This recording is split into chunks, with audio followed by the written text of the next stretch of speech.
Et on accueille à présent Sophie Vantard de l'Exquise Librairie qui est située à Saint-André de Cubzac, librairie membre de l'Association des librairies atlantiques. Bonjour, merci d'être là ce matin. Alors vous allez nous proposer de découvrir une très belle collection d'une maison d'édition d'Arès, les petites moustaches sur les petites histoires de la mode. Et le tout dernier, c'est Jeanne Lanvin. Il est signé Sophie Guillou. Voilà, donc Sophie Guillou qui est pas à son coup d'essai, qui avait déjà écrit des romans pour ados qui étaient très réussis. Là, on a un ouvrage qui est pour les enfants, à partir de 10 ans, un bon lecteur sans problème. On va avoir l'histoire de Ririth, qui est la petite fille de Jeanne Lanvin, qu'elle a habillée effectivement comme une poupée et qui souffre un peu d'être cette petite poupée habillée.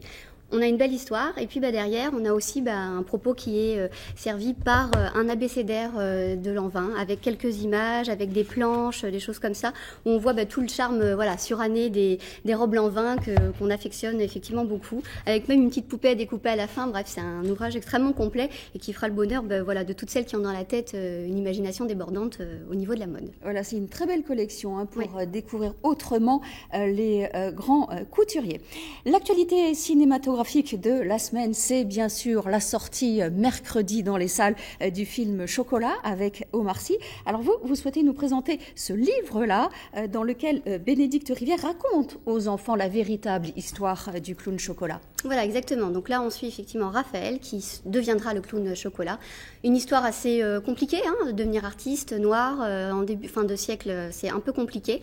Et puis, il va quand même réussir, imposer sa marque et devenir effectivement le premier clown noir à faire des choses et avoir une vraie réussite française. Il est quand même celui qui a été le premier à aller à l'hôpital et de faire la thérapie par le rire.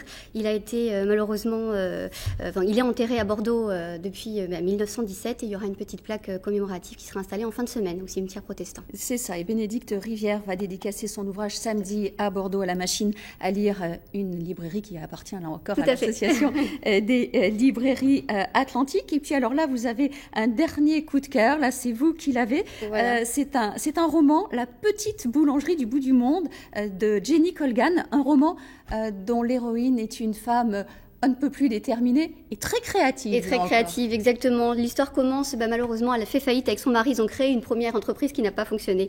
Elle va un peu partir dépitée, plus trop d'argent. Donc elle va se trouver un petit appartement à Paulburn qui a la particularité d'être une ville qui est submergée par la marée 2 fois par jour, donc un peu coincée au bout du monde.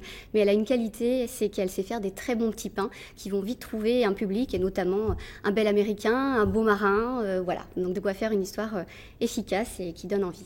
Voilà. Alors si parmi ces 3 coups de cœur, il fallait n'en conserver qu'un, ce serait lequel ? Pour aujourd'hui, ça sera Jeanne Lanvin, parce qu'effectivement, on a des très beaux croquis et un livre effectivement très juste et très beau sur l'enfance et sur la création. Voilà, et je reviens 3 secondes sur La petite boulangerie du bout du monde.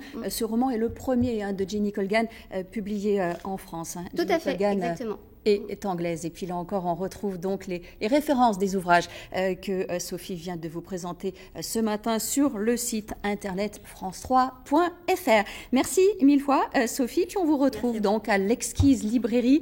C'est à Saint-André de Cubzac, elle est tout près de Bordeaux.